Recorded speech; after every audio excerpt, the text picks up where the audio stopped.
Mesdames et messieurs, merci d'être avec nous. Bonsoir chez vous. On est ensemble pour environ 2 heures de temps de télévision. Et oui, c'est la grande émission du soir sur votre chaîne préférée, Bénin Business 24, qui démarre. À tout de suite pour le menu.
La culture du sésame. Le sésame, est-ce que cette culture est en disparition? On va en parler dans Monde agricole ce soir avec un ingénieur agronome. Il s'agit de Télésphore Galé. Il sera reçu tout à l'heure par Estelle Pazou dans Monde agricole. On aura sur ce plateau un expert, pas des moindres, je dirais même une dame qu'on ne présente plus, Maître Marie-Élise Guédo. Vous la verrez tout à l'heure pour parler avec nous du sexe. Le sexe, est-ce que c'est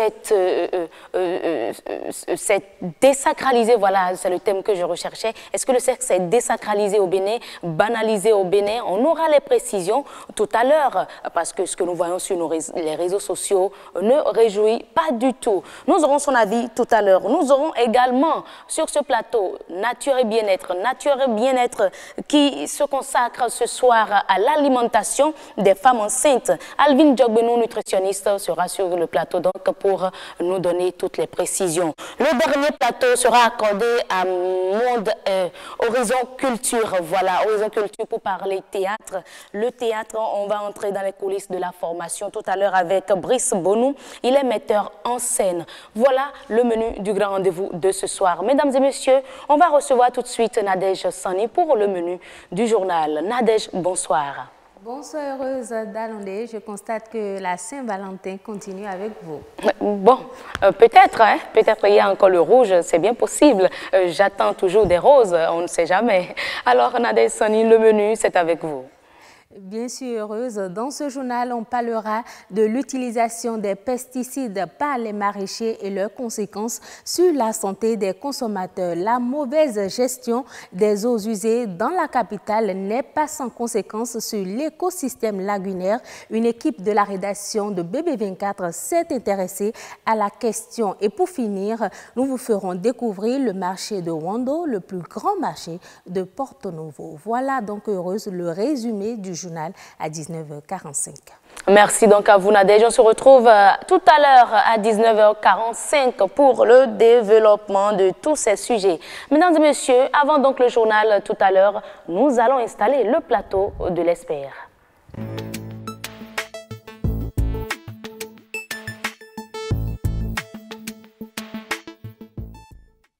Le sexe désacralisé, banalisé, c'est ce à quoi on assiste sur nos réseaux sociaux. Pour en parler, on reçoit Maître Marie-Élise Bedeau, juriste. Vous la voyez déjà à travers les images, Maître. Merci d'être avec nous. Bonsoir. Merci, merci. La Saint-Valentin, ça s'est bien passé? Oui, au calme. Au calme. Oui. Est-ce à cause de l'âge que c'est au calme? Parce qu'au niveau de la jeunesse, c'était bien bouillant, hein? Mais oui, mais c'est que la jeunesse s'accapare de quelque chose qui ne lui appartient pas. Ah oui, parce que la Saint-Valentin, qui est la fête de l'amour, Oui. du vrai amour, c'est une affaire d'adultes, de responsables, de quelqu'un, des gens responsables.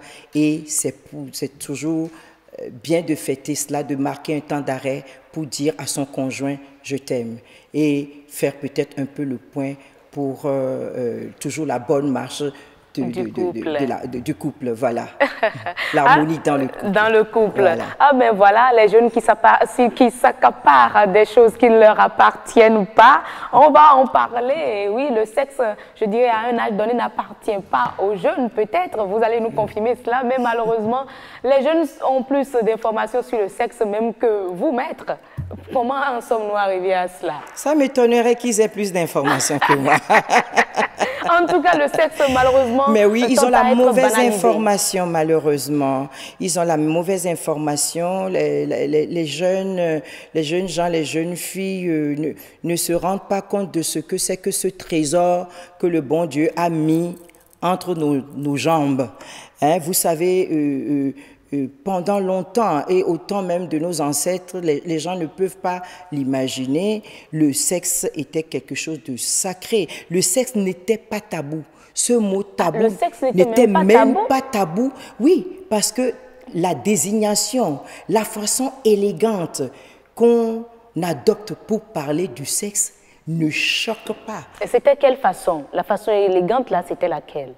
Vous savez, dans le sud de notre pays, chez les Fonds, hein, on disait « Nyonou Hui ». Oui, tout à fait. « Sounou Hui », la maison de l'homme, la protégé. Maison de la femme. Donc, vous voyez quelque chose de protégé.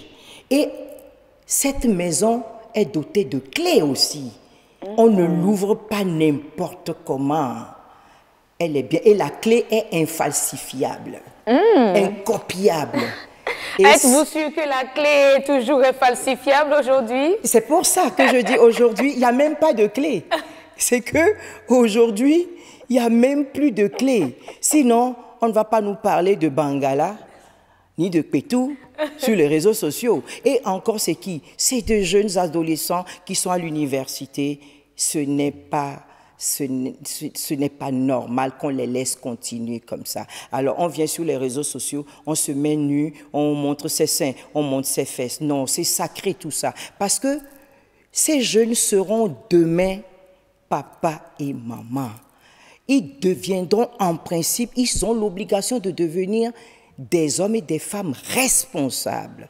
Et c'est pour ça que je disais que la Saint-Valentin, c'est un problème de couple d'abord, d'hommes et de femmes adultes responsables. Pour les enfants qui, très tôt, se sont accaparés cette Saint-Valentin, nous avons l'obligation de leur dire non.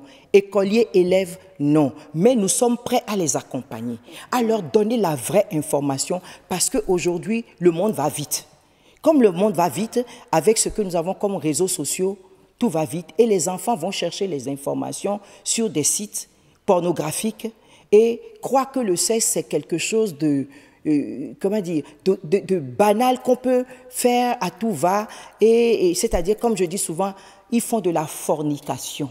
Le sexe, ce n'est pas fornication. Le sexe, c'est amour, c'est respect, c'est consentement. Ce n'est pas viol non plus parce que les jeunes filles vous diront, à la Saint-Valentin, hein, dans les écoles, hein, et les jeunes gens réclament le sexe et elles donnent.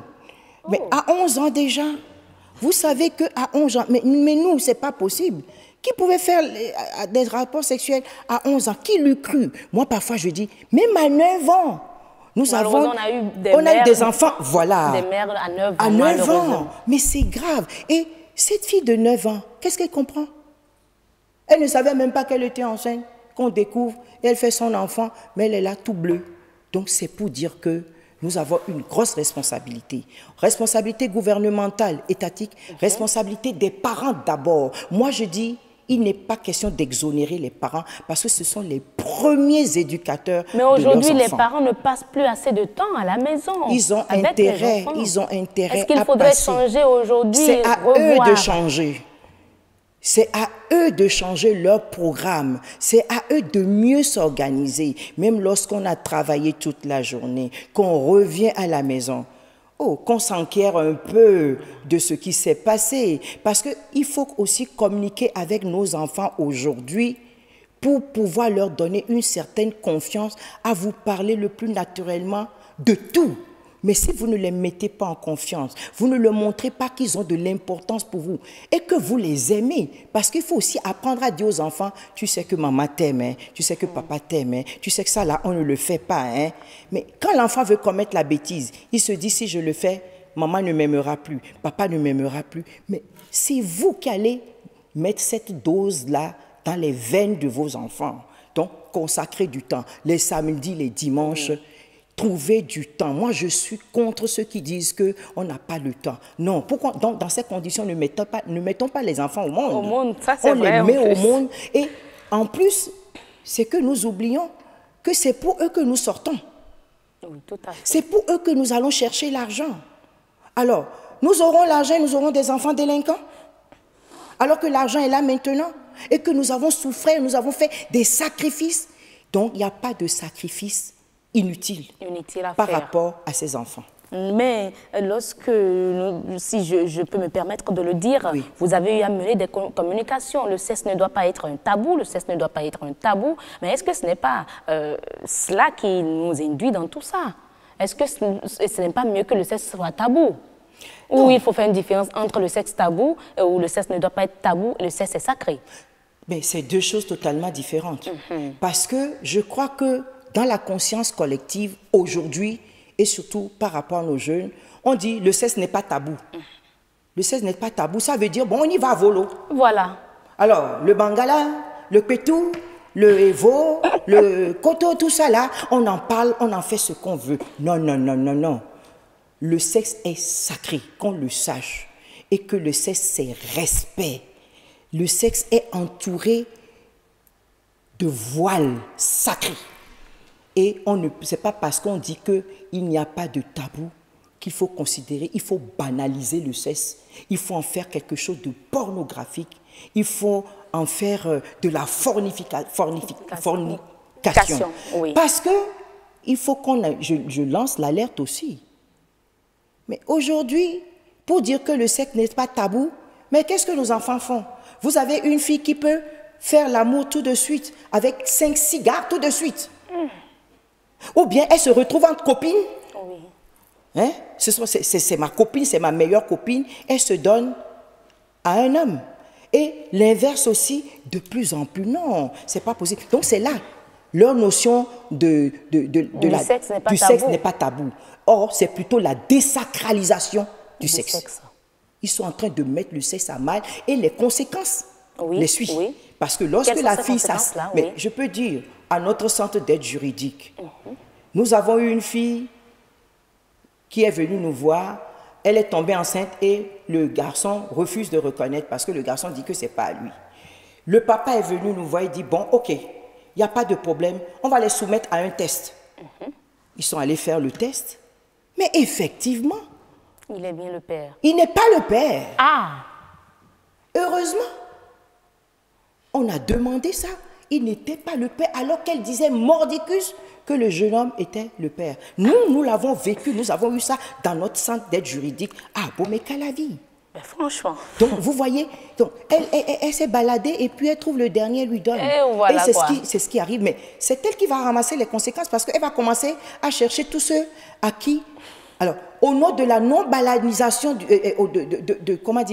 du sexe qui n'est pas tabou, oui. Voilà ce que nos jeunes sont en train de faire et il faut les ramener à l'ordre. Et malheureusement, ce sont les filles qui... Et ce sont les filles qui payent le plus fort. Malheureusement. Et ça nous guette dans 10-15 ans. Or, on a le gouvernement grâce à nos combats, s'est assigné la tâche que toutes les filles iront à l'école. Voilà, on les envoie à l'école. Et ce sont là les actes, et on parle également, du il faut que Bangana je et signale tout. aussi quelque chose aux parents. Oui. D'après l'enquête qui vient d'être faite, pour qu'on voit à peu près avec qui ces enfants-là ont des relations sexuelles et qui les empêchent d'aller à l'école et les soumet aux grossesses précoces en milieu scolaire, dans la liste, en tête viennent les émigrants aujourd'hui. Ah, Ben oui, les émigrants. quel rôle Ensuite, jouent-ils? les artisans, je vais vous le dire. Les émigrants, les artisans, les apprenants et les professeurs en 4e position. Aujourd'hui, dans les statistiques qui viennent d'être réalisées. Mais les émigrants, Les pourquoi? émigrants, qu'est-ce que nous faisons aujourd'hui? Les parents confient leurs filles Ah oui, à ça, c'est des vrai. émigrants pour les amener à l'école. Ça, c'est vrai. Attention parents, montez sur les émigrants avec votre enfant. Montez sur les émigrants ou bien vous prenez 2 émigrants qui se suivent et déposez vos filles à l'école et allez les chercher. Parce que lorsque la familiarité se fait, puisque vous savez que de plus en plus les parents font un abonnement avec des émigrants qui viennent chercher les enfants à la maison et vont les chercher à l'école, la familiarité se crée et ils commencent à nous faire des petits cadeaux, des petits bonbons, des petits Coca-Cola et par là, ils arrivent à avoir nos filles. Mais oui, il faut faire très attention. Est-ce qu'on peut retourner quand même la situation, retrouver cette société d'entre-temps avec une jeunesse un peu plus consciente? À condition de parler aux enfants. Il faut qu'on cesse avec l'hypocrisie.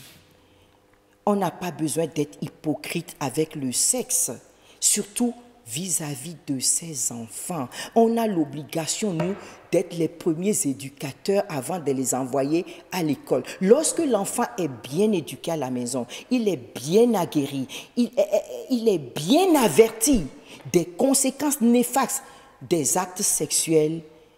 Mais lorsque ça se présente, la petite, elle sait déjà, le garçon sait déjà que maman a dit, papa a dit, voilà, il faut faire attention. Il faut leur parler et les enfants vont communiquer avec les parents et poser des questions qui auront leur vraie réponse appropriée. Ce qui fait que lorsque les enfants vont dehors et qu'on leur donne un message, ils peuvent venir revoir les parents pour dire, mais maman, tu m'as dit que c'est comme ça, mais mes camarades ont dit que c'est plutôt le contraire. La maman va rassurer son enfant et lui dire, fais attention. Ah ben, il faut également dire, hein, ce dialogue-là que vous souhaitez qu'on instaure entre enfants et parents, parfois les enfants nous posent certaines questions face auxquelles nous-mêmes on reste hébétés. Vous ne pouvez pas. Comment peut-on rester hébété? Non, vous devez puiser dans vos ressources, dans votre expérience pour trouver les mots qu'il faut. Ne pas mentir surtout. Il ne faut pas mentir. Il ne faut pas déformer la réalité, dire la vérité, mais en des mots adaptés à l'âge de l'enfant. C'est très important. Il faut qu'on sauve nos enfants. Sinon, si nous baissons les bras, nous n'aurons que les larmes pour pleurer demain. Parce que c'est pour eux que nous travaillons. C'est pour eux que nous rêvons. Nous rêvons grand. Moi, je dis, nos enfants doivent être plus que nous. Parce que demain, ce sont les enfants qui doivent pouvoir dire « Mais maman, comment tu fais ça ?» C'est plutôt comme ça qu'on le fait. Les enfants vont apprendre à leurs parents. Donc, à partir de ce moment, nous avons l'obligation. Mais qu'est-ce que la loi prévoit? Lorsqu'on parle de la dépravation des mœurs, tout ce qui se passe sur ces réseaux sociaux-là, est-ce que quelque part, la loi a prévu quelque chose? Ne serait-ce que par rapport au code pénal, le code pénal punit le manque de respect à l'ordre public et aux bonnes mœurs. Lorsqu'on porte atteinte aux bonnes mœurs surtout et que... quel que soit le canal utilisé. Quel que soit le canal utilisé, il suffit que la police des mœurs, la brigade des mœurs, le parquet en ait connaissance et doit frapper fort pour que d'autres ne suivent pas l'exemple. Vous voyez l'histoire du Bangala. Non, moi je pense que c'était une bonne chose. C'était une bonne chose. Et la réaction des parents de ces filles-là, personne ne leur a demandé de venir nous montrer comment ils vont punir leurs enfants. Et je leur conseille de ne plus jamais faire un truc comme ça. Vous voulez punir vos enfants, punissez-les à la maison. Le linge sale se lave en famille. Alors, vous reprochez à votre fille d'utiliser les smartphones pour venir montrer leur corps, leur parler de n'importe quoi. Et vous-même, maintenant, vous utilisez le même canal. Alors, où se trouve l'éducation à donner à l'enfant? On n'avait pas besoin de nous montrer comment on va punir un enfant qui dérape sur les réseaux sociaux. On n'en a pas besoin. Ah, mais est-ce que ce n'est pas en fonction de nos traditions et tout? Parce qu'on se demande les droits de l'homme, c'est universel. Mais est-ce que vous, qui concevez ces droits et tout, est-ce que vous tenez compte de nos réalités déjà au Bénin? Est-ce que ce sont des droits qui sont conformes à nos réalités ici? Mais vous voyez comment maltraiter son enfant pour dire qu'on lui fait la morale? Non, on n'a pas besoin de maltraiter un enfant pour lui faire la morale, pour l'éduquer, non. Qu'on touche du doigt la faute, qu'on lui fasse prendre conscience de la faute. Et une petite correction, ça suffit. On n'a pas besoin de faire tant de s'imagrer pour nous montrer qu'on éduque un enfant. Un enfant, c'est depuis le bas âge qu'on l'éduque. C'est pas quand l'enfant a commis de grosses bêtises qu'on vient nous montrer que... Mais sans trop nous attarder dessus. Nous avons vu la suite. Hein. N'est-ce pas? Cette fille qui a demandé pardon, nous avons vu ce qu'elle nous a servi après. Hein. Donc, voilà. Et voilà. Merci beaucoup, maître. Merci, maître, pour votre passage déjà sur le plateau ce soir. Bonne soirée à vous. Merci beaucoup. Et à la prochaine. On espère vous avoir encore sur ce plateau. Avec plaisir. Merci beaucoup. Et voilà, mesdames et messieurs, l'espère s'achève ici même. Et après maître Marie-Lise Guedo, on va recevoir Estelle Pazou et son invité dans Monde agricole.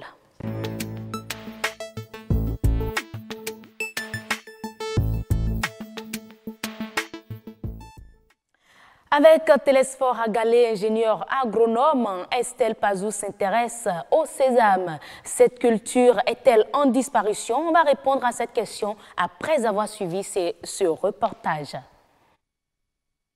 Le sésame occupe une place de choix dans les produits agricoles. En 2016, sa culture en Afrique de l'Ouest a connu une nette amélioration, notamment au Sénégal et au Nigeria qui ont respectivement produit 5 000 et 290 000 tonnes. Au Bénin, malgré les terres disponibles, la culture peine à décoller. L'absence d'une bonne politique pour susciter l'intérêt de sa production fait également du sésame le parent pauvre de l'agriculture. Il est vendu en petite quantité sur les étalages dans les marchés de la place. Mais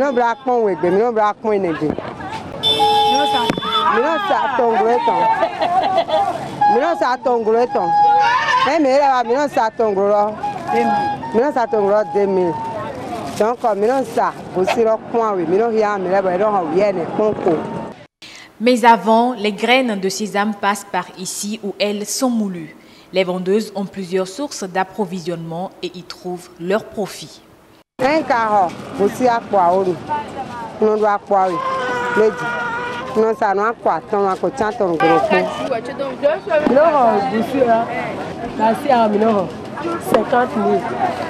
le savait et Basira bon a fille bon a de pele signe bon l'idée temps le pour de 1000 francs 1200 bon a ploro nous mais on a azé moment on a eli million 200 on se pas 10 millions 300 et se pas million 500. Le sésame sert à agrémenter les sauces. Il sert également dans la pâtisserie et peut être transformé en huile. Rendre disponibles les semences et encourager sa production serait profitable aux agriculteurs puisque le sésame peut être si précieux. Estelle Pazou, on vous retrouve sur le plateau. Bonsoir. Bonsoir à vous, heureuse d'annoncer. Et oui, on parle du sésame ce soir.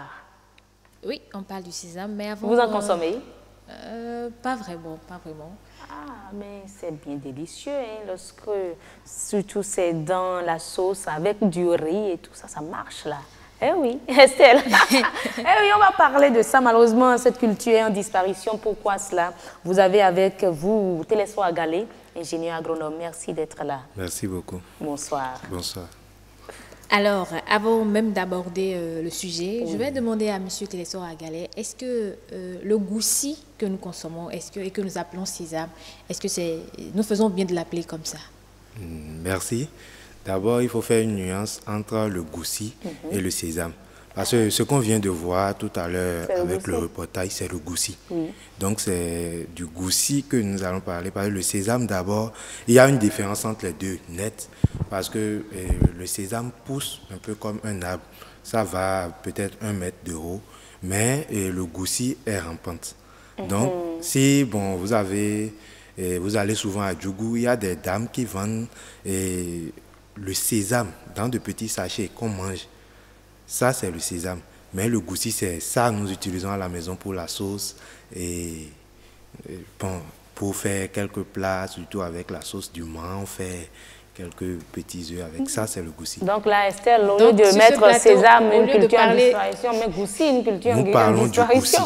Et le goussi chez nous n'a pas un nom, enfin, en français, c'est le goussi. En français? C'est le goussi. En français, c'est le goussi? Oui, c'est le goussi. Comme ça, on l'appelle en français. Donc ça, ce qu'on vient de voir, c'est le goussi et non le sésame. Et non le sésame. Ok, alors, je ne sais même plus quoi dire. Bon, rectifiez tout ce que vous avez là de sésame, là, goussi, quoi. Je remplace tout ce qui est sésame ici par goussi. Par goussi, quoi. Bon, d'accord. Est-ce que la production de goussi continue au Bénin? Oui, la production de goussi continue au Bénin, mais pas à grande échelle. Beaucoup ne se donnent pas à la production de goussi. D'abord, c'est une culture que les gens font souvent en association. C'est pas, on ne met pas peut-être 5 hectares pour dire qu'on veut faire du goussi. Donc, on fait juste en association, peut-être avec le maïs, le sorgho et tout. Donc, c'est... Et quelles sont les régions dans lesquelles on peut retrouver aujourd'hui le goussi et non le sésame? Merci. Pour la plupart du temps, le goussi est produit un peu partout, mais surtout au niveau des mariés des fonds, on retrouve le goussi, et au niveau de la zone Adja aussi. Mais c'est surtout retrouvé dans les collines, au niveau des nagos, parce que c'est les vrais consommateurs du goussi. Et est-ce que nous en avons plusieurs variétés qui sont produites? Oui, au Bénin, on a plusieurs variétés de goussi, mais la plupart du temps, les plus cultivés, on en a 3. Ce qu'on appelle le cacon, le aclankpa et le zoran. C'est un nom scientifique. On va parler du Citrullus lanatus, du Cucumeropsis et de la Genaria. Et les semences? Est-ce qu'elles sont disponibles?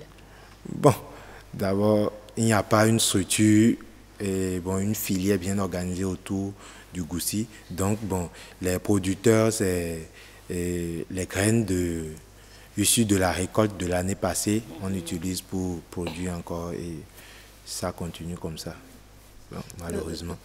Dans mes recherches, j'ai quand même eu à lire que le goussi, ça se transforme. Ça entre dans la préparation de plusieurs mets, des pâtisseries et autres. Qu'est-ce qu'il faut aujourd'hui pour accompagner cette culture-là? Merci. D'abord, la première des choses, c'est de montrer l'importance de cette culture. Parce que le goussi est très riche en vitamines et en sels minéraux essentiels. On peut l'utiliser pour... Oui, là, c'est la sauce, la fameuse sauce dont je parlais, Estelle. Elle est très belle, n'est-ce pas? Oui. Le goussi fournit également de l'amidon. On peut l'utiliser pour corriger les déficits nutritionnels. Parce que ça comporte déjà 44% de lipides, c'est-à-dire d'huile. On peut en faire des huiles.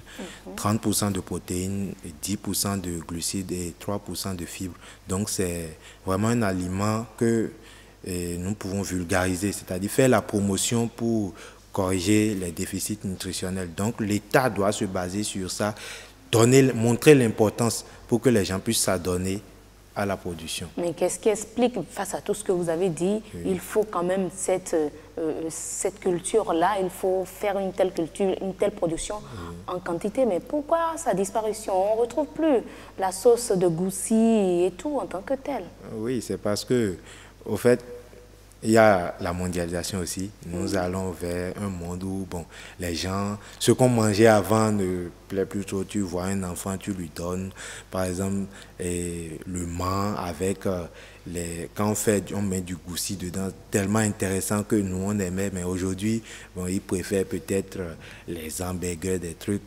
Tout ça, ça pose un frein. Donc, Et en matière de recherche agricole, est-ce qu'il y en a des études qui ont été faites par rapport au Goussi? Oui, oui. Surtout, j'ai lu beaucoup d'articles du professeur Achigan qui, depuis déjà les années, je vais dire 2002, 2008, jusqu'à 2008, il a déjà beaucoup de publications à son actif sur la production du goussi et les techniques de production, comment produire pour avoir de bons rendements et tout. J'ai quand même une petite gêne chaque fois que je pose la question. Quand on demande aux invités s'il y a des recherches qui ont été faites dans la matière, c'est toujours oui. Mais les résultats de ces recherches-là, où est-ce qu'ils sont? Qu'est-ce qu'on en fait finalement? Merci. C'est parce que, au fait, c'est pas bien organisé. Normalement, quand il y a les professeurs et les chercheurs pour faire la recherche, il doit avoir une structure à côté pour vulgariser la recherche. Parce que celui qui se met à faire la recherche il ne peut pas encore vulgariser. On ne peut pas avancer comme ça. Donc, il faut, au fait, mettre une structure en place pour vulgariser les résultats des chercheurs. Et à qui incombe le rôle de la vulgarisation finalement? Bon, ça, au fait, c'est l'État qui doit mettre cette structure en place parce que d'abord, le chercheur, lui, il a l'obligation de se mettre au travail pour sortir des résultats. Et maintenant, à l'État de vulgariser ces résultats. Donc, et avant même de parler de la vulgarisation et des recherches, est-ce que les terres sont disponibles pour la culture de goussi? Parce que vous avez dit tantôt que ce n'est pas une culture qu'on fait sur une grande surface, on le fait en apport avec d'autres. Pourquoi ne pas faire uniquement que du goussi sur plusieurs hectares? Merci. Faire du goussi sur plusieurs hectares, d'abord, il faut vendre. Il ne faut pas produire et déposer, il faut vendre. Donc, c'est peut-être, je vais dire, les gens en consomment en Asie et tout. Mais ici, la demande n'est pas forte. La demande n'est pas forte. Donc, il faut d'abord organiser le marché pour que, bon, quand le producteur veut se lancer dans la production, il se dise que, je peux écouler mon produit. Si c'est qu'il ne peut pas écouler le produit, à quoi bon de produire? Mais vous avez dit tantôt que c'est une culture qu'on peut exporter vers la Chine, le Nigeria et autres. Oui. Donc ça veut dire que c'est une raison suffisante pour produire le goussi. C'est ça, c'est pourquoi je dis qu'il faut organiser le marché, parce que le marché n'est pas organisé. Le producteur qui produit ne peut pas savoir que les Chinois ont besoin de ça. Comment quitter son champ pour aller vers les Chinois? Donc, on doit organiser le marché, mettre des intermédiaires pour que quand le producteur finit la production, on va chercher et on va à l'exportation. Et est-ce que ce n'est pas aussi parce que le Béninois s'intéresse très peu, sinon de moins en moins au goussi, que la culture tend à disparaître? Parce qu'il faut d'abord la demande, il faut que le Béninois, le cultivateur, sache que le Béninois est prêt à acheter le goussi que je produis. Mais si il ne sent pas l'envie d'acheter, est-ce que ce n'est pas ça aussi qui fait que ça disparaît peu à peu? Ça n'a pas de responsabilité parce que le producteur ne peut pas produire et laisser pour que ça se gâte. Si ça se gâte, c'est une perte pour lui. Donc, s'il voit qu'il n'y a pas la demande, il laisse. Donc, c'est surtout aussi, d'abord, il faut consommer local avant qu'on aille à l'exportation. Si on ne consomme pas ce que le producteur produit, le producteur ne va même pas produire pour qu'on aille même à une exportation. Et pour ce qui est des possibilités de transformation, est-ce qu'il existe des unités qui vont dans ce sens-là? Bon, unité de transformation, je vais dire, pas trop, parce que ce que vous avez vu tout à l'heure dans le reportage, quand on amène les graines, il faut écraser et vendre. Donc, bon, il n'y a pas une organisation autour. On peut peut-être trouver des produits dérivés et se donner, comme d'autres le font, par exemple, avec l'anacade, où on a les gousses, on transforme, on en fait plusieurs produits. Donc, ça, il n'y a pas encore quelque chose. En gros, qu'est-ce qu'on retient? Est-ce que le goussi a encore de l'avenir chez nous au Bénin, où il faut carrément le mettre de côté et penser à autre chose? Non, vu l'importance de cette culture et sa richesse en éléments nutritifs, on ne peut pas laisser cette culture. Mais bon, notre problème aujourd'hui, c'est que il faut vulgariser, parler aux producteurs de l'importance de cette culture et des besoins nutritionnels que cette culture fait au fait un bon travail. Et on va retourner à ça. Si déjà aussi nous-mêmes et nos enfants, on revient à manger encore, à donner de l'importance à la culture comme on le faisait en temps, c'est sûr que ça va reprendre. Oui. Donc on peut continuer avec la culture du goussi à condition que les Béninois s'y intéressent d'abord. Bien sûr, bien sûr. Merci à vous, Monsieur Télésor Agalé. Heureuse, ce sera tout aujourd'hui pour Monde Agricole. Et je constate que la Saint-Valentin continue toujours avec vous. Décidément pour vous, Nadège, je dit ça tout à l'heure. Bon, pourquoi pas? Vous êtes toujours amoureuse? Toujours. Hein. De lui et de vous, mes téléspectateurs. Alors, Estelle Pazou, je sais que de votre côté, tout s'est bien passé. Eh oui, tout s'est bien passé. Qu'est-ce que vous en savez? Ah ben, j'en sais assez. Assez, pour le dire ici. Eh oui. Ah, mais est-ce qu'il y a quelque chose de prévu ce soir? Même si la Saint-Valentin a pris fin hier. Chez vous, hein? Pas chez moi encore. Comme tous les soirs, il y a toujours quelque chose de prévu. Et quoi déjà ce soir? Non, non, non. On n'en parle pas ici. Ah, non, mais les populations veulent partager cela avec... Non, non, non. Avec, on est venu partager l'information de Koussi, c'est fait. Je pense que ce qui reste, on dira ça en caméra. Ok, bon, je sais que ça fait à lundi.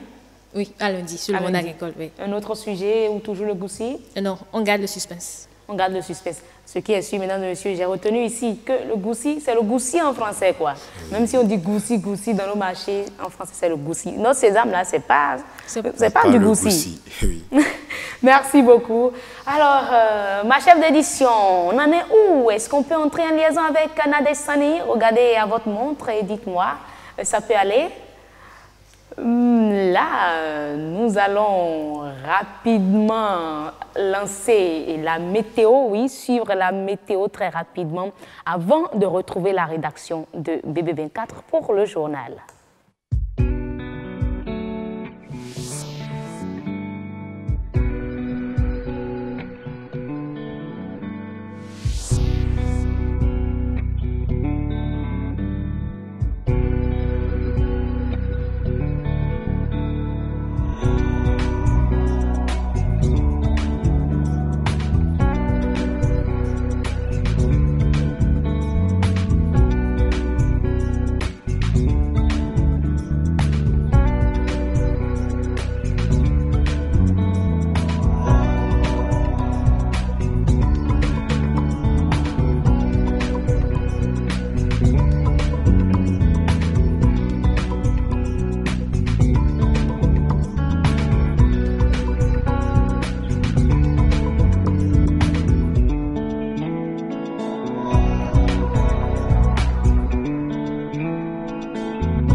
Voilà, mesdames et messieurs, retour en plateau pour recevoir Adonis Web dans Actu Web. Eh oui, Adonis Bon et non Adonis Web. Adonis Bon dans Actu Web.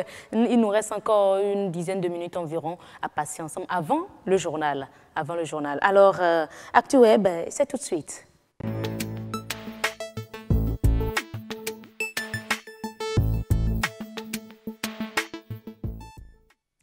Alors, Adonis est venu sur ce plateau avec un certain nombre de sujets, notamment la démission de Jacob Zuma. On va faire un retour sur les matchs de la Champions League et également une initiative de la Banque mondiale oui, qui accorde un prêt de 482 millions de dollars au Bénin. On va parler de tout ça tout à l'heure. Adonis, bonsoir. Bonsoir, heureuse. Ah ben là, le rouge vif d'hier a laissé place... à quoi là? C'est du rouge quand même, il y a dedans, donc allons seulement. Allons seulement. Oui. Ah, Adonis, la Banque mondiale accorde un prêt de 482 millions de dollars au Bénin. Pour faire quoi? 482 millions de dollars, oui. Ça a été annoncé le mardi par le directeur des opérations de l'institution pour le Bénin, oui. Pierre Laporte. Ce prêt servira à financer le programme d'action du gouvernement.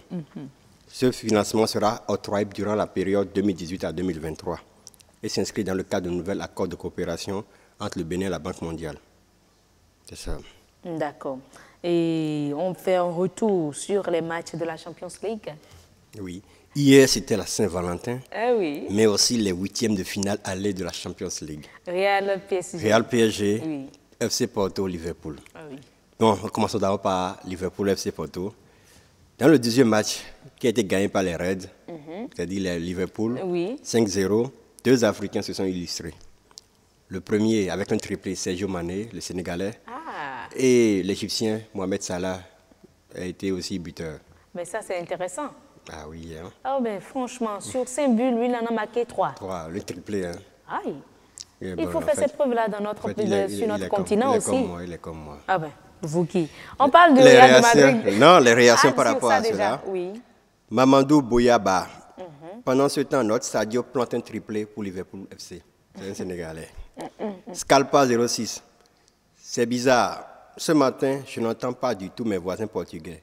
Il n'y a pas si longtemps qu'ils chantaient devant ma porte après la victoire face à l'AS Monaco. Ils se moquent bien d'eux, là. J'aime ce moment. Et Edouard Patrice Medewanou. Et c'est l'Afrique qui gagne.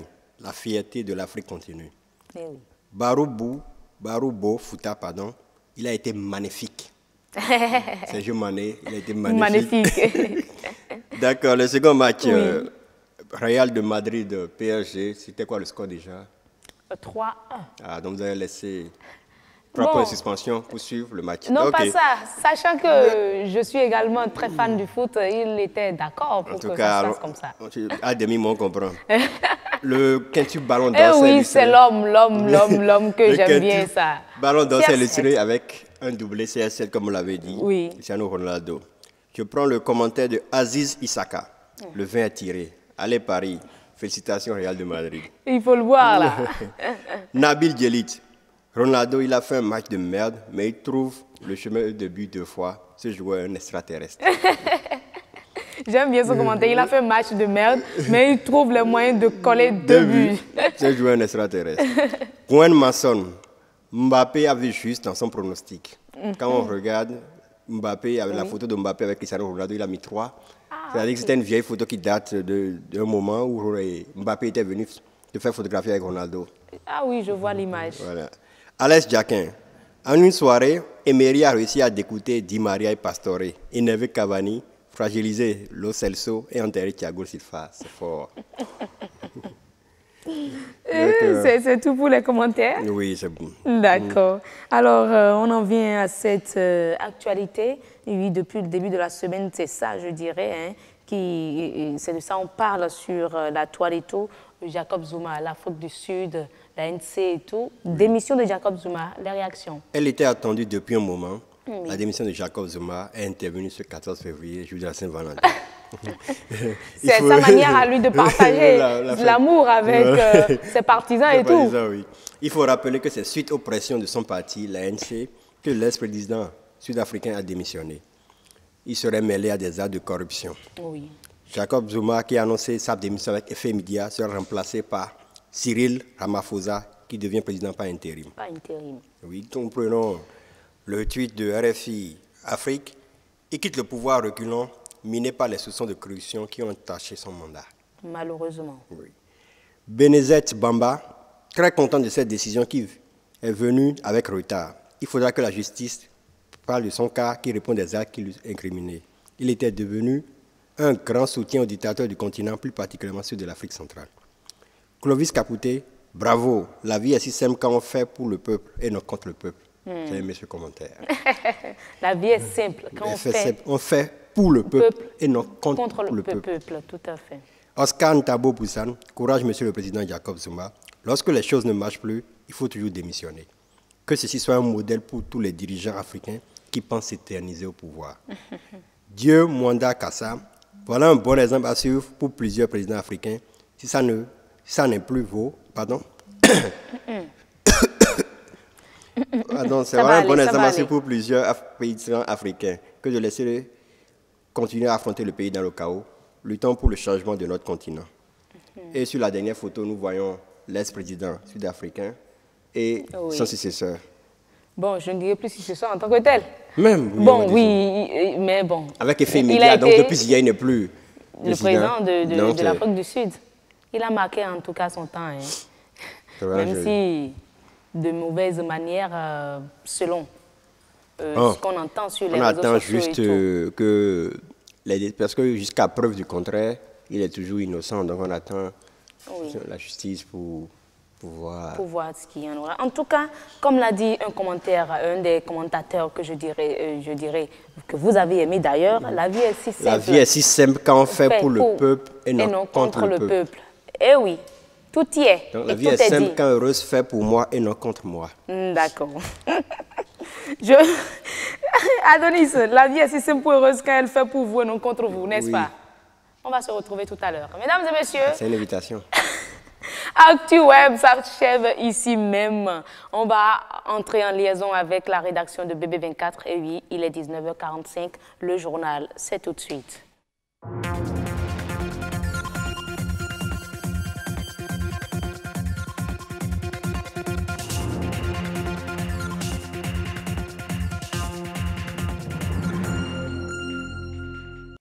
Bonsoir à tous, merci de préférer BB24. Voici les grandes lignes de cette édition.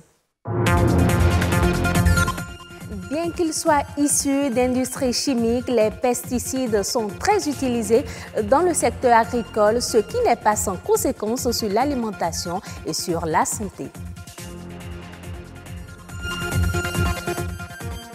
La gestion des eaux usées domestiques dans la ville de Cotonou ne respecte pas toujours les normes, une pratique qui crée de nombreux dommages sur l'écosystème lagunaire.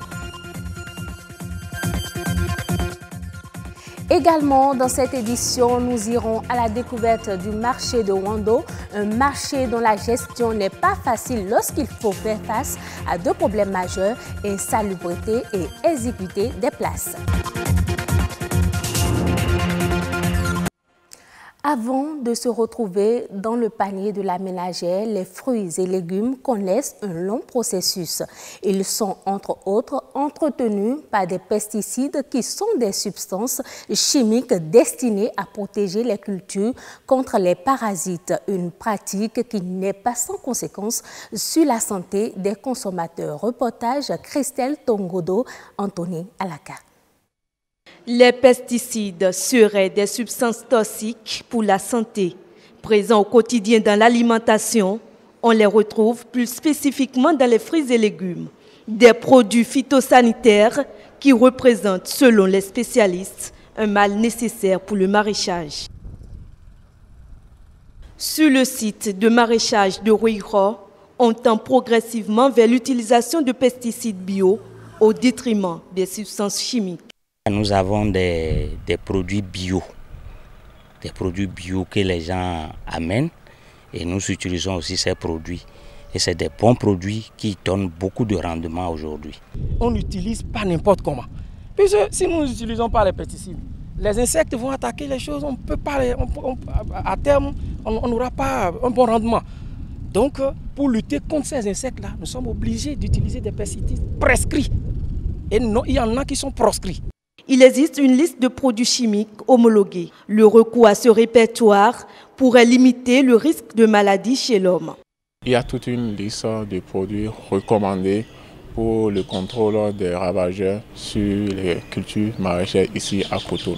C'est l'utilisation non rationnelle de ce produit qui affecte beaucoup plus l'état de santé de l'homme. Quand on parle d'intoxication, c'est une question de dose, c'est une question de quantité. Donc quand la dose consommée dépasse les normes, donc les sujets qui sont exposés vont faire des pathologies sévères. Qu'ils soient homologués ou pas, les pesticides sont à l'origine de plusieurs pathologies. Les organes qui sont liés à ces systèmes nerveux, donc le système digestif par exemple, le système cardiovasculaire, le système nerveux central, donc vont se manifester à travers les diarrhées, les vomissements. Donc ça c'est la forme aiguë, la transpiration, puis les crises convulsives aussi. Il peut y avoir des distress respiratoires, donc liées à l'intoxication aiguë. Donc l'intoxication chronique, c'est souvent l'intoxication avec les affections cutanées. Les affections cutanées sous forme des eczémas, des dermites, d'irritation. La santé n'a pas de prix, dit-on. Il revient alors aux autorités compétentes d'établir des normes en la matière. À Cotonou, en dehors des ruelles, les caniveaux servent également à recueillir les eaux usées domestiques. Un constat qui soulève l'éternelle question de la mauvaise gestion des eaux usées dans la capitale économique du Bénin. La pratique n'est pas sans incidence sur l'environnement et bien évidemment sur l'écosystème lagunaire. Une équipe de la rédaction de BB24 s'y est intéressée. Suivons leur reportage. Chargés de toutes sortes de déchets, les caniveaux sont la destination finale des eaux domestiques usées à Cotonou. Ils renferment des flots d'ordures qui nuisent à l'écosystème lagunaire. Il y a quartier Kadjangputa vers le sud, vers le nord c'est Weiho, l'est c'est Vodjekuta. Alors, tous les eaux usées viennent de ces trois quartiers-là et convergent vers le centre. Et ça nous perturbe beaucoup et nous avions fait une délégation pour aller voir les responsables municipaux et ils sont venus et ils ont drainé l'eau, ils ont fait un caniveau qui a traversé le centre vers l'aéroport. La plupart des ménages évacuent les eaux dans la nature en raison de l'absence d'un réseau collectif d'assainissement. J'ai des puisards chez moi, donc quand je lave mes choses, ça va directement dans le puisard. J'ai un évier pour laver les affaires et quand je lave, ça va directement dans le tuyau d'évacuation. Le forage qu'on a fait, qu'on utilise souvent et le patron achète des produits, on met produit dans l'appareil, au fond de l'appareil, dans le trou qui nous purifie de l'eau qu'on utilise. Donc au début, quand on est venu ici, c'était pas comme ça en fait. C'est le patron, c'était un bas-fond complètement, c'était le patron qui a tout aménagé, tout ce caniveau que vous voyez, c'est lui qui a fait ça. Et du coup, quand on lave, l'eau va directement au bas-fond. Et pourtant, la loi cadre sur l'environnement se veut claire. Elle interdit l'évacuation des eaux usées vers les lagunes et les canaux relevant du domaine public. Là-dessus, les populations méritent d'être sensibilisées. Il y a l'incivisme de la population. Les gens déversent des ordures dans les caniveaux pour boucher les artères de l'eau. Et l'eau ne circule plus. Dès que l'eau est devenue stagnante, là, nous connaissons d'inondation. L'eau, source de vie, pourrait être source de maladie lorsqu'elle est mal gérée. Malgré les efforts consentis par la municipalité de Cotonou, la mauvaise gestion des eaux usées reste et demeure une équation à plusieurs inconnus. C'est l'un des plus grands marchés du Bénin et l'un des plus importants de la ville de Porto Novo. Le marché de Wando, autrefois très plaisant, souffre aujourd'hui de plusieurs maux, au nombre desquels insalubrité et exiguïté de la place. Comment ce marché est-il géré? Une équipe de BB24 s'est penchée sur la question. Reportage Estelle Pazou, Jules Kékou. Wando, plus grand marché de Porto Novo, capitale du Bénin.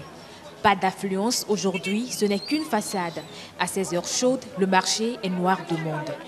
C'est un marché qui abrite beaucoup de personnes et qui est fréquenté par beaucoup de personnes et qui est fréquenté par des gens de toutes les nationalités. Donc si vous allez au marché Wando aujourd'hui, vous pouvez acheter tout ce que vous voulez, tout ce dont vous avez besoin. Tout ce que vous ne trouvez pas dans les autres petits marchés, vous pouvez les trouver au marché Wando. C'est dans le 5e arrondissement qu'est installé le marché Wando. Les autorités communales y ont leur droit de regard. Mais pour ce qui est de la gestion du marché, elle est confiée à un bureau installé en son sein. Entre autres prérogatives, ce bureau s'occupe de la tenue des statistiques. Nous avons les boutiques qui sont les boutiques simples, au nombre de 99.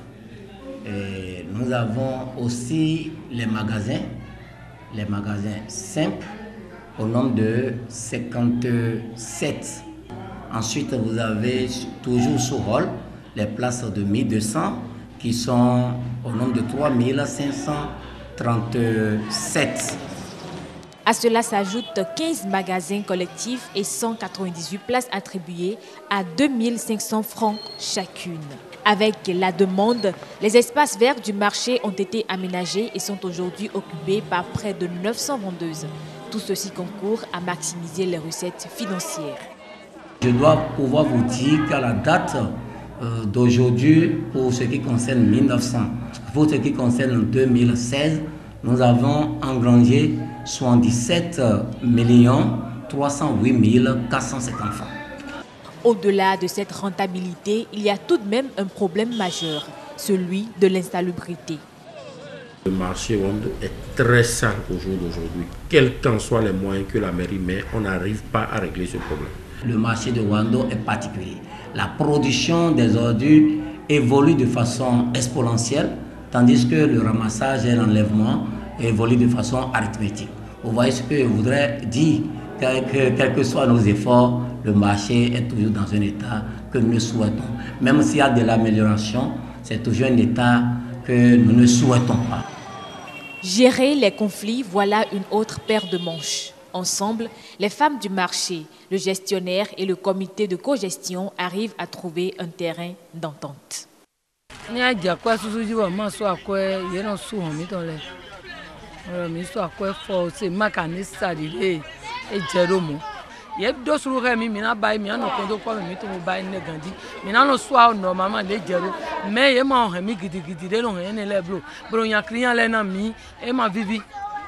Nous travaillons ensemble avec les collecteurs du marché. Nous nous occupons des problèmes intérieurs du marché. Et si les dames ne paient pas, ou bien les petits querelles du marché, c'est la cogestion qui s'en occupe. Et c'est nous qui réglons les petits problèmes du marché. Mais ensemble avec la gestion du marché. Wando est devenu trop exigu pour accueillir le flux de vendeurs et d'acheteurs. La ville de Porto Novo explore déjà des pistes de solutions. Étendre le marché ou le reconstruire sur plusieurs niveaux, comme c'est le cas au marché d'Antokwa. La santé mentale, nous en parlons dans cette édition. Selon l'Organisation mondiale de la santé, les pays en voie de développement comptent 75% des malades mentaux au Bénin. Comment sont-ils pris en charge? Heureuse Dalondé, Peggy Bagidi et Igor Ayoso ont fait un tour dans l'un des centres psychiatriques les plus importants de la ville de Cotonou. Reportage.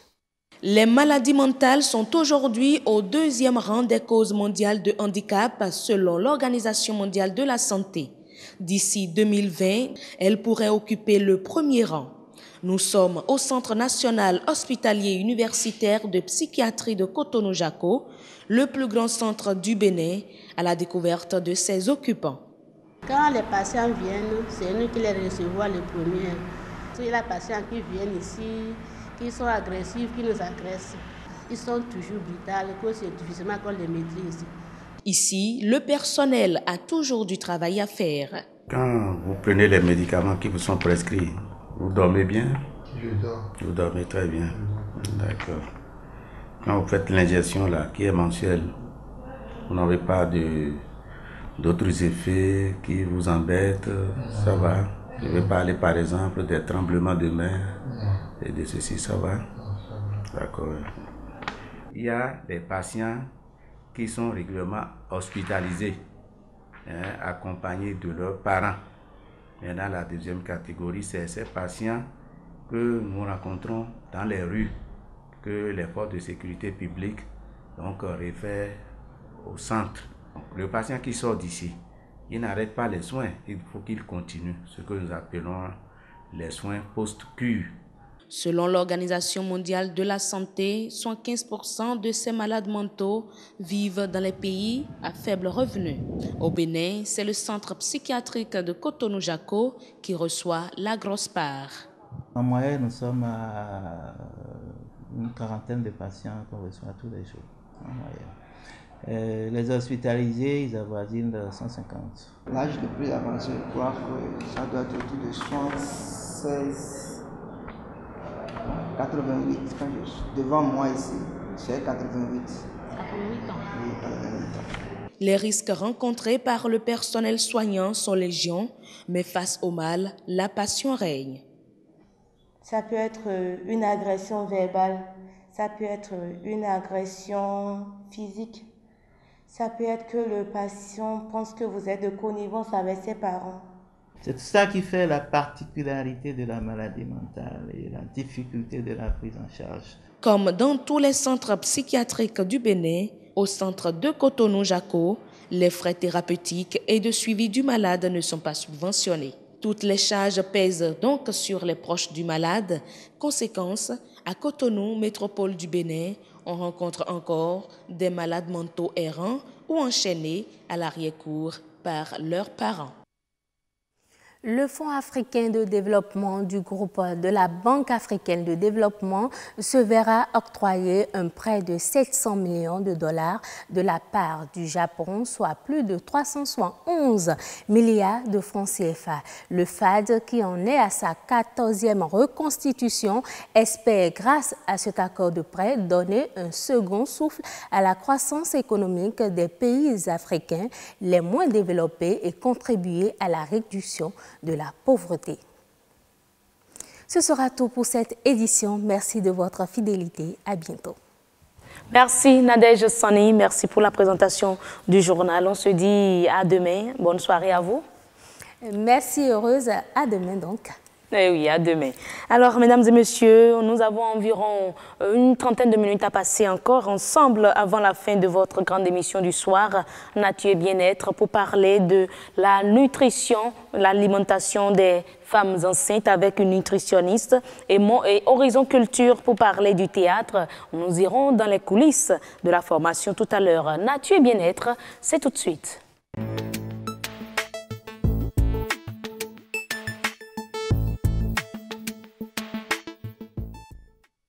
Quel type d'alimentation pour la femme enceinte?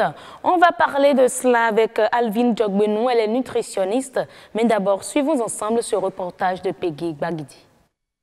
La malbouffe entraîne des problèmes récurrents que nous connaissons comme le cancer, les maladies cardiovasculaires, etc.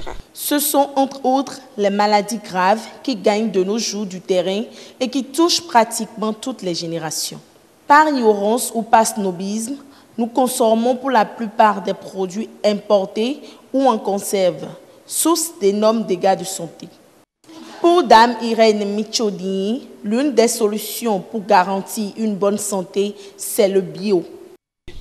En milieu urbain, nous avons tendance à faire du conformisme, à copier ce qui est le made de l'extérieur, c'est-à-dire les produits comme les pâtes alimentaires, les couscous, qui ne nous apportent que de l'énergie.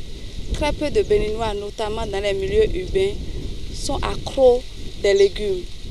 Or, ce sont les légumes qui apportent les sources de micronutriments dont nous avons besoin pour renforcer notre système immunitaire, pour avoir le bien-être nécessaire à notre santé durable. Mais j'ai eu la chance de faire des études dans des milieux ruraux où des tendances d'analyse ont révélé que les pauvres mangent plus diversifiés que les riches. Ça paraît bizarre, mais ce n'est pas bizarre, puisque les légumes, feuilles et autres sont collectés dans la nature, sont cueillis. Bien que certains consommateurs citadins peinent à réussir leur mode alimentaire, d'autres ont réussi la transition. La santé n'a pas de prix. Il ne faut pas qu'on dise qu'on préfère aller au marché, prendre des trucs de jardin avec des engrais et se rendre malade après. Je prends le menthe, le chiayo, le fotete, le goma, le chiayo, les piments. Je prends aussi les carottes, concombres. C'est le même prix qu'au marché. À part le piment que je prends à 800 francs, la corbeille au marché, chez eux, comme c'est bio, et qu'avec le cours, tout ça, là, ils font ça à 1000 francs. Retour aux recettes de grand-mère.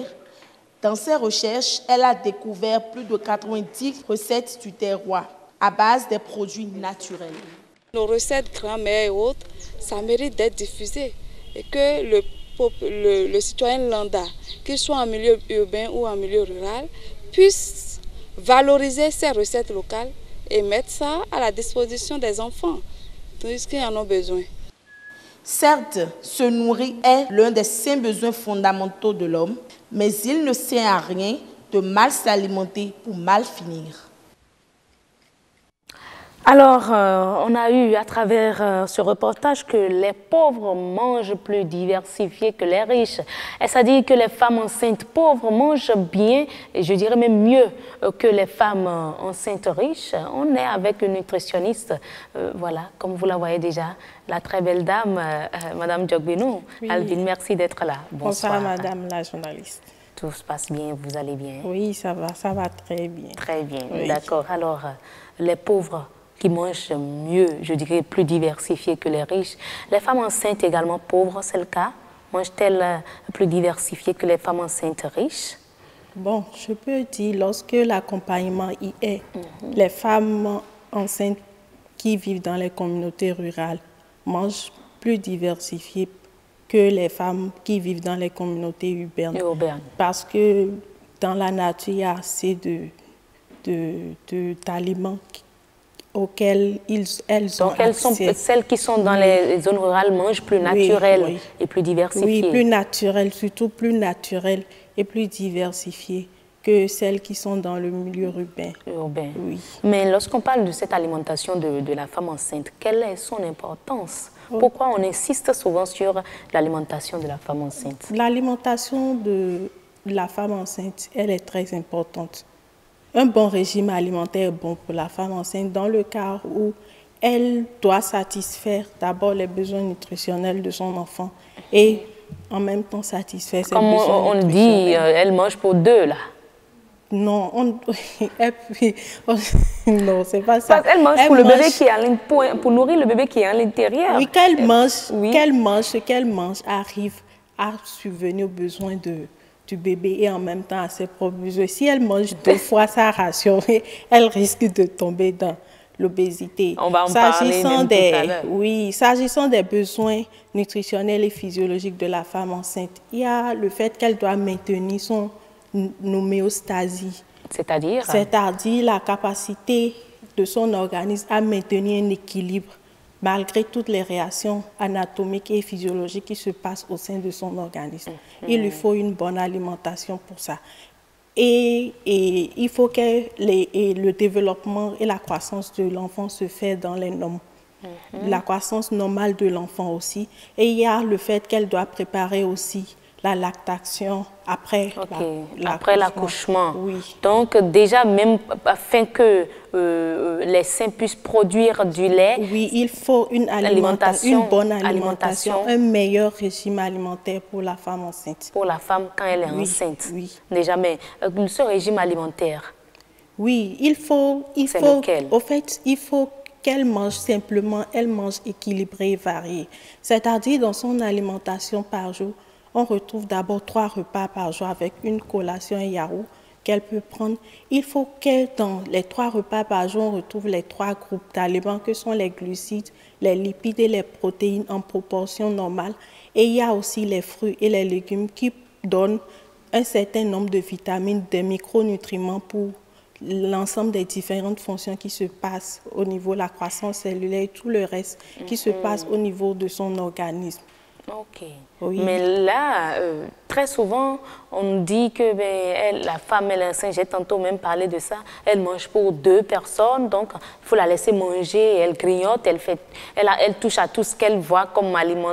Parfois même, elle vous réclame ça, je suis enceinte, là, j'ai envie d'en prendre, donnez-moi ça, et elle mange tout ce qu'elle trouve. Non, mais vous avez dit tantôt elle ne doit pas manger tout ce qu'elle trouve, sinon elle risque de tomber dans l'obésité.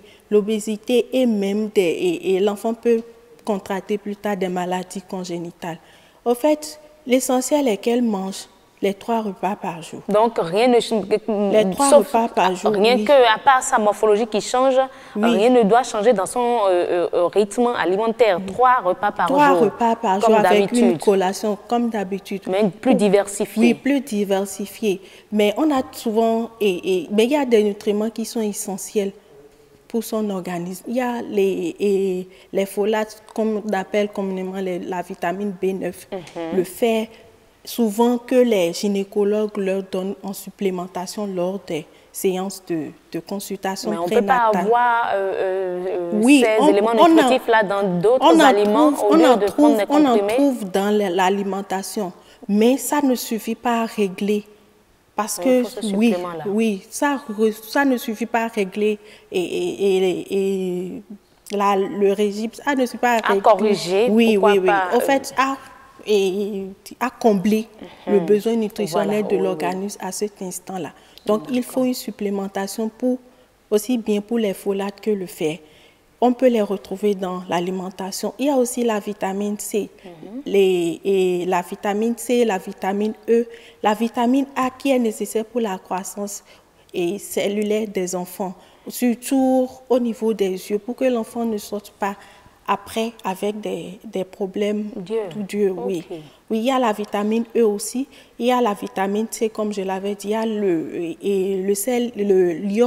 l'iode qui est nécessaire pour éviter les maladies liées à la thyroïde après. Malheureusement, on consomme souvent des sels non iodés. Oui, voilà. La femme enceinte doit consommer le sel iodé, mais en des quantités données. Sinon, le surplus n'est pas aussi bon pour son âme. Donc là, il faut une alimentation bien stricte, bien précise. Oui, il faut une alimentation bien stricte et bien précise.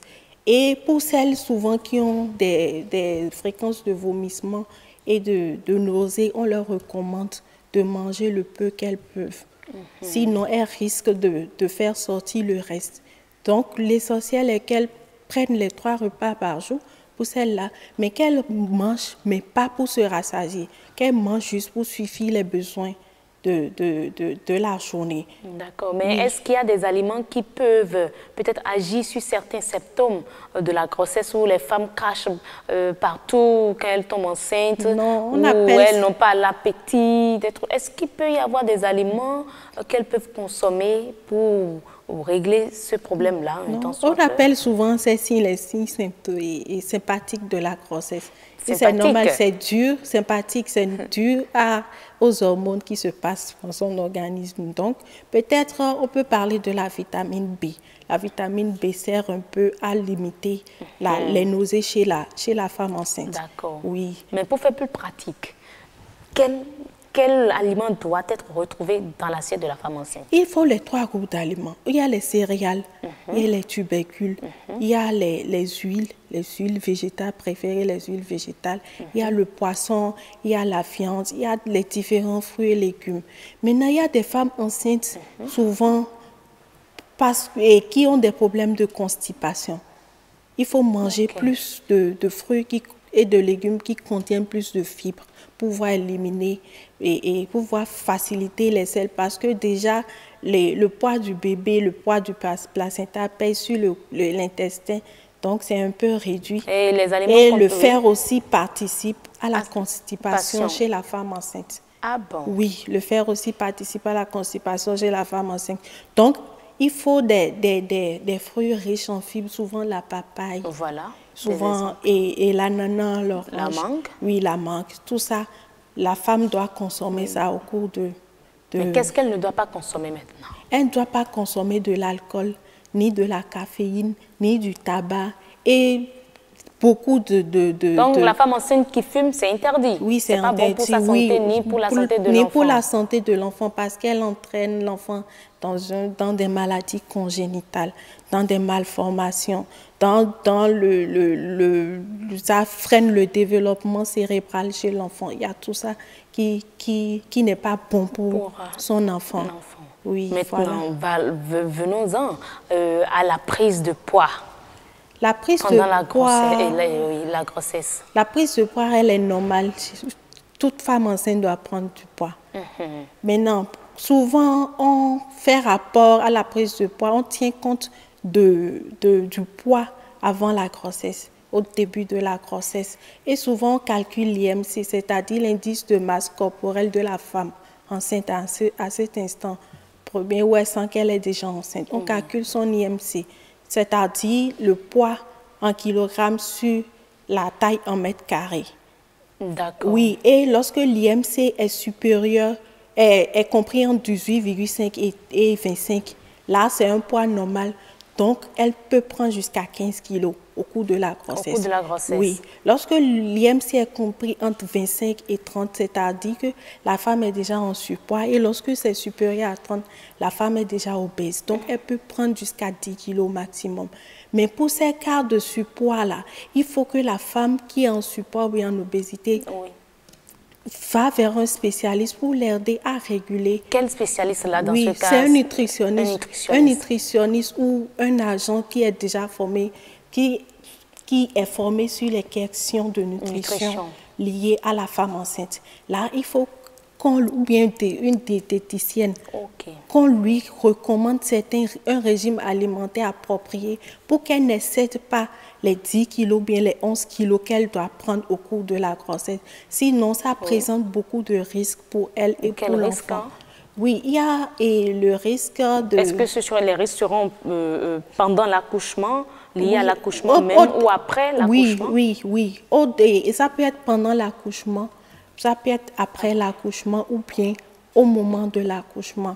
Une femme qui est obèse, elle a des difficultés à accoucher par voie basse. Oui, elle peut passer à la césarienne. Il y a les maladies congénitales aussi. Il y a le fait que son utérus n'arrive pas à bien se développer pour bien garder l'enfant. Donc, elle peut perdre l'enfant en cours de grossesse ou bien lorsqu'elle doit accoucher. Il y a tout ce tas de trucs. Il y a aussi l'augmentation de la pression artérielle chez la femme qui est obèse. Il y a tous ces paramètres. L'hypertension artérielle. C'est très déconseillé. Il y a le diabète gestationnel, c'est-à-dire l'augmentation de la glycémie au cours de la grossesse. Et tout ça est lié à une mauvaise alimentation? Oui, tout ça est lié à une mauvaise alimentation. Dans la plupart des cas, c'est lié à une mauvaise alimentation de la femme enceinte au cours de ce stade de... Parlons du déficit pondéral. Déficit pondéral, c'est-à-dire que l'enfant, d'abord la maman est en déficit pondéral, c'est-à-dire qu'elle souffre déjà des carences en certains nutriments. Elle redonne ça à son enfant qui souffre également de carences et de carences en nutriments. Donc, cet enfant est déjà un enfant malnutri déjà dans le ventre. Oui, déjà un enfant malnutri dans le ventre qui peut mourir même avant elle peut faire un mort-né. Oui, la maman peut faire un mort-né, ou bien c'est l'enfant qu'elle peut perdre la grossesse au cours des 9 mois, pendant les 9 mois. Et il y a aussi le fait que l'enfant qui sort est déjà malnutri. Il y a un retard de croissance qui sort. C'est difficile pour le développement cérébral de l'enfant est déjà ralenti parce qu'à un moment donné, la maman a fait face à des carences en micronutriments. Donc, il y a tout ce processus-là auquel la femme enceinte est exposée au cours de la grossesse. Oui. Et avec une bonne alimentation, on peut limiter tout ça. Oui, on peut limiter tout ça. Merci beaucoup. Merci à vous, Madame Djokbenou. Oui, Alvin Djokbenou qui nous parlait de l'alimentation de la femme enceinte. On a eu toutes les informations avec elle. Et ce sera tout pour Nature et Bien-être d'ailleurs. Mesdames et messieurs, le dernier plateau du grand rendez-vous de ce soir, Horizon Culture.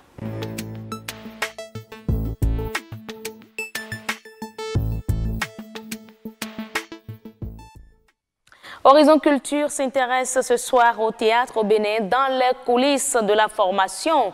Et on reçoit sur le plateau Brice Bonou, il est metteur en scène. Mais d'abord, suivons ensemble ce reportage réalisé par Marcel Arossi.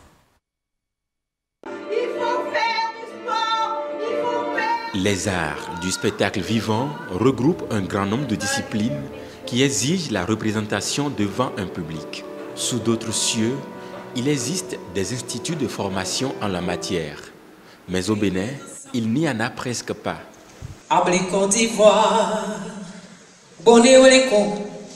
Je ne veux pas dire que nos dirigeants manquent de culture. Je ne veux pas dire non plus qu'ils ont toujours manqué d'ambition. Mais tout peut porter à croire ça. Parce que quand je prends l'exemple de la Côte d'Ivoire, le Bénin, le Dahomey d'alors, sous la conduite du directeur de la culture, de la jeunesse et des sports, du nom de Campbell Flavien, devant les plus grandes nations du monde, le Dahomey d'alors avait eu le premier prix. Premier prix en théâtre au Festival des Nations. C'est depuis 1962. C'est ce prix-là qui a poussé Houphouët-Boigny, président de la Côte d'Ivoire d'alors, à appeler ce même expert en disant, si ce petit pays réussit à avoir un premier prix au Festival des Nations, au Théâtre des Nations, il faut que mon pays ait le premier prix tout le temps. Alors pour que mon pays ait le premier prix tout le temps, c'est qu'il faut former les gens pour avoir le premier prix. C'est une école que moi je veux, non un spectacle. C'est comme ça que l'INA, l'Institut d'art de la Côte d'Ivoire, est né. Par un coup de tête, par un sursaut d'orgueil, et d'orgueil et de patriotisme de Houphouët-Boigny.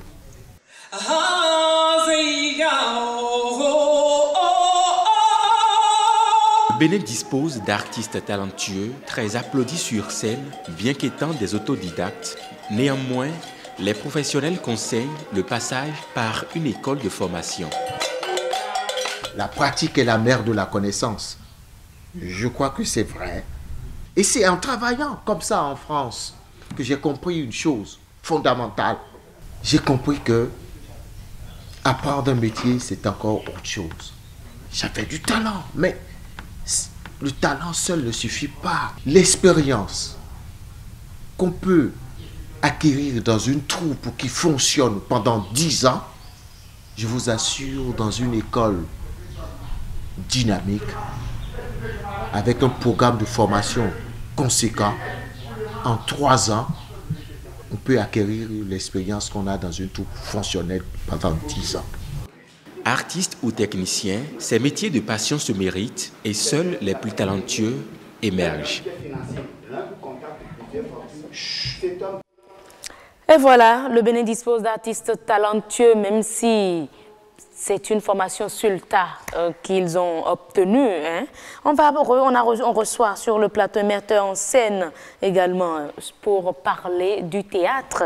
Ici même sur ce plateau, il s'appelle Brice Bonou. Brice Bonou, merci d'être là.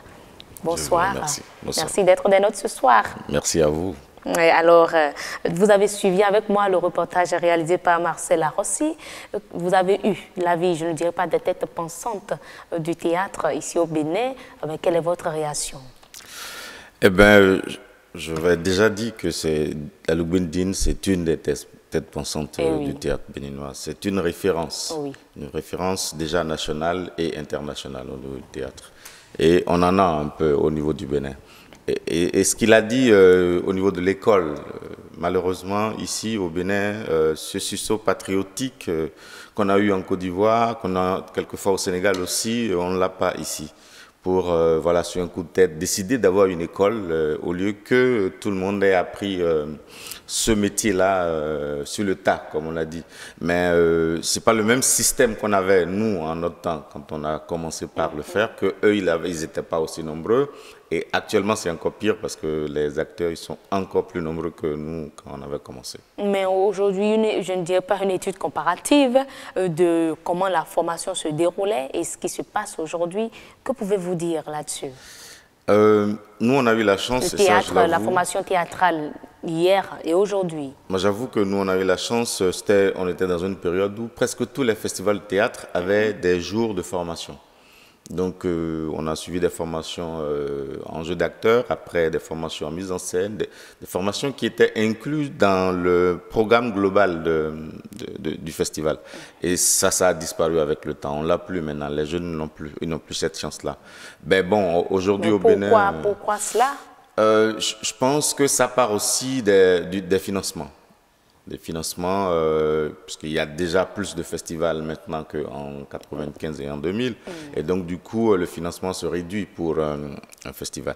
Et il faut avouer qu'il y a quelques éléments de formation qui sont mis en place, comme le UTB au Bénin, comme dans les autres pays où quelques écoles ont commencé par surgir. Donc, je pense que les festivals ont voulu laisser cette place aux écoles.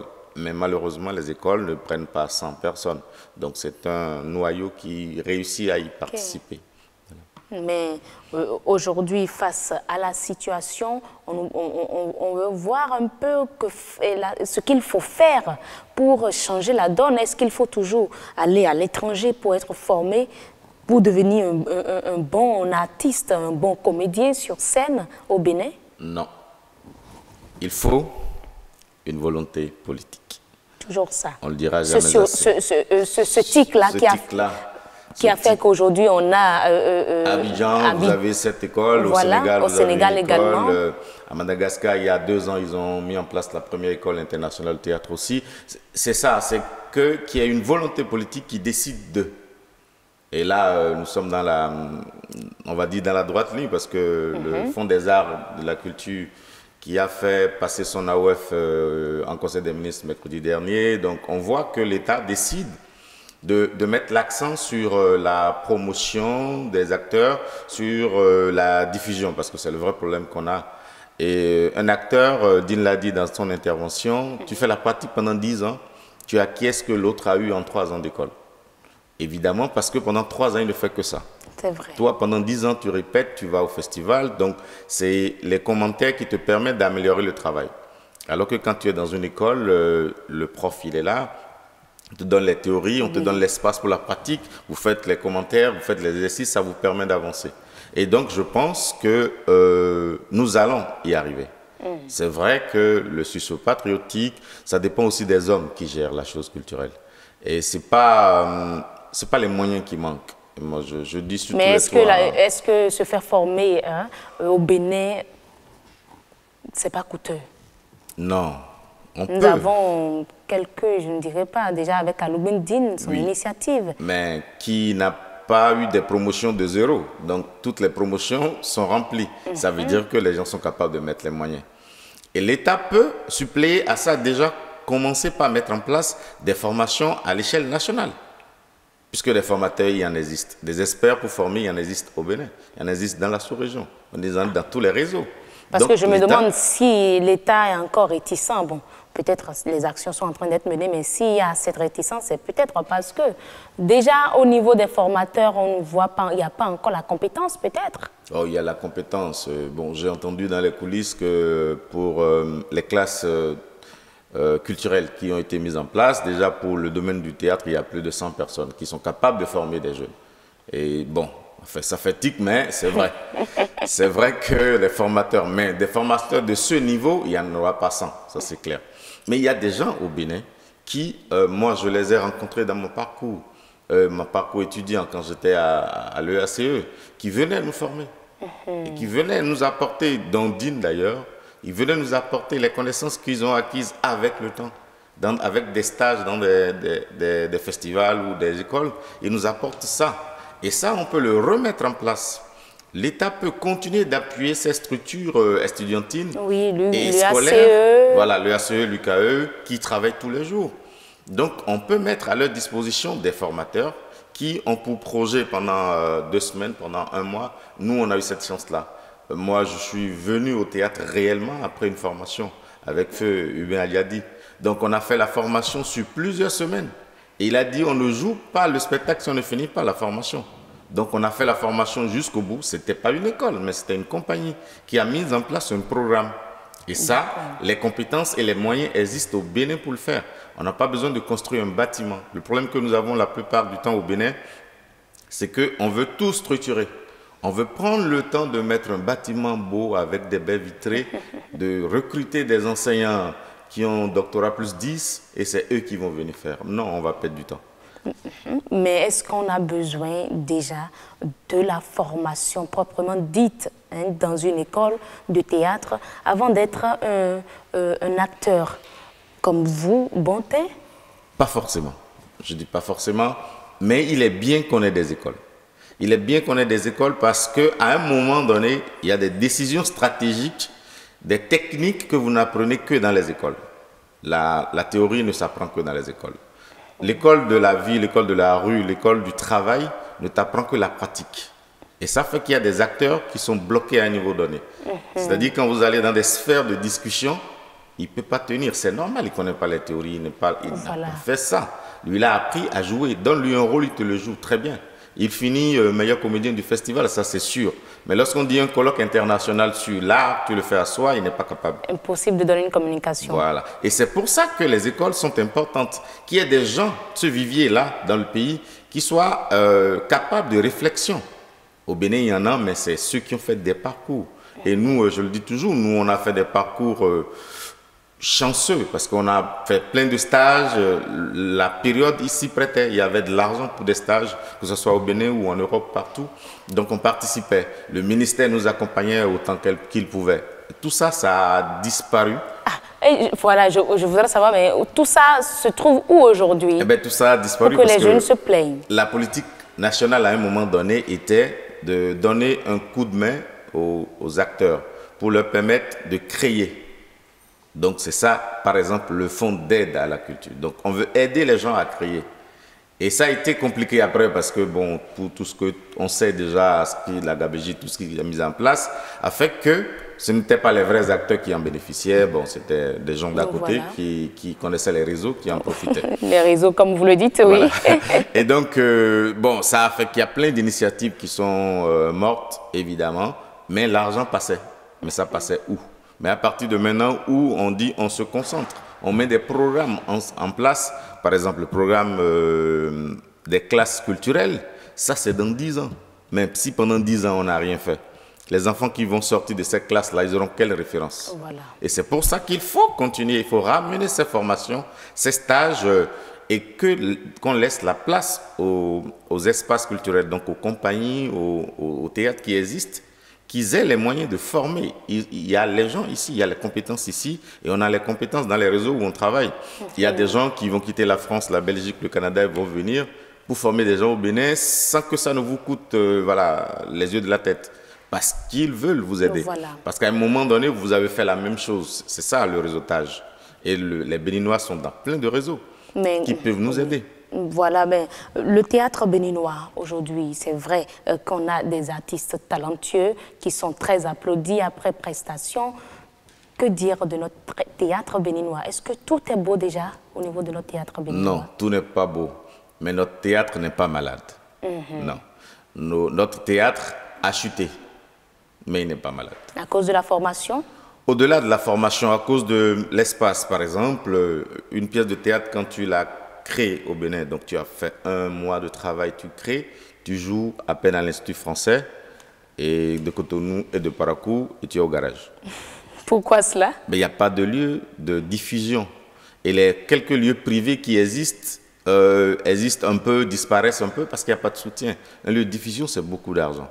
Et au niveau du théâtre au Bénin aujourd'hui, parce qu'on a raté un cap, il y a eu un moment où il y avait de l'argent dans le théâtre, la création et les spectacles gratuits. Et ça, c'est de l'éducation. Lorsqu'on va offrir au niveau des communes des espaces de diffusion, donc des paillotes, n'importe quoi, qui coûteront pas grand-chose, on n'a pas besoin de construire au Bénin des théâtres comme en France, comme aux États-Unis, comme au Japon. Avant d'atteindre les objectifs, on a besoin de construire du théâtre utile pour nous. Donc, un espace où on peut diffuser.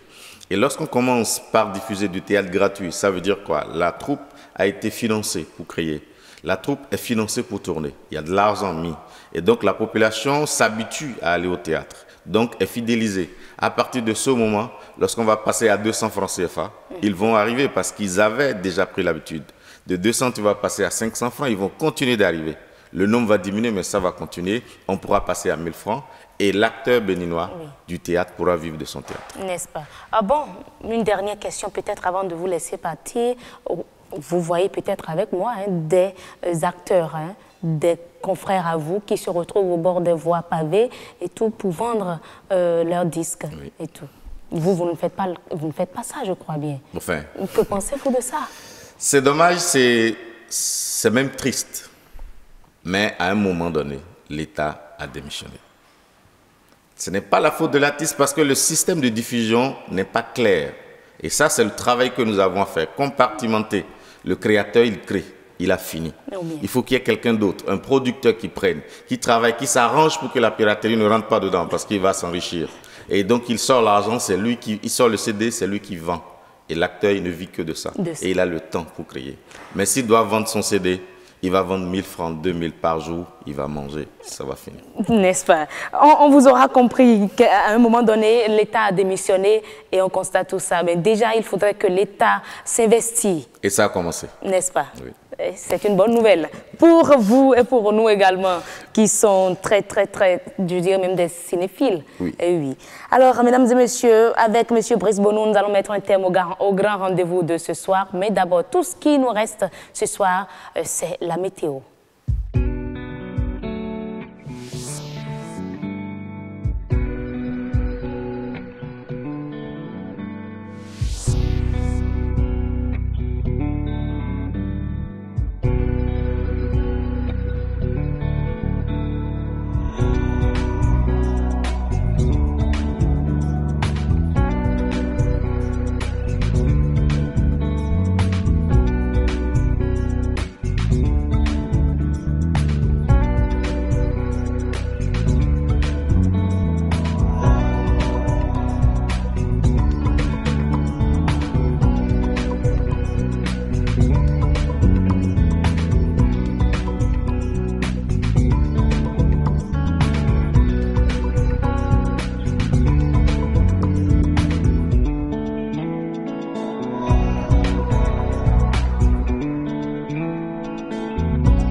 Stop est fait du grand rendez-vous de ce soir. On se retrouve demain pour un autre grand rendez-vous avec vous, mesdames et messieurs. D'ici là, portez-vous très bien.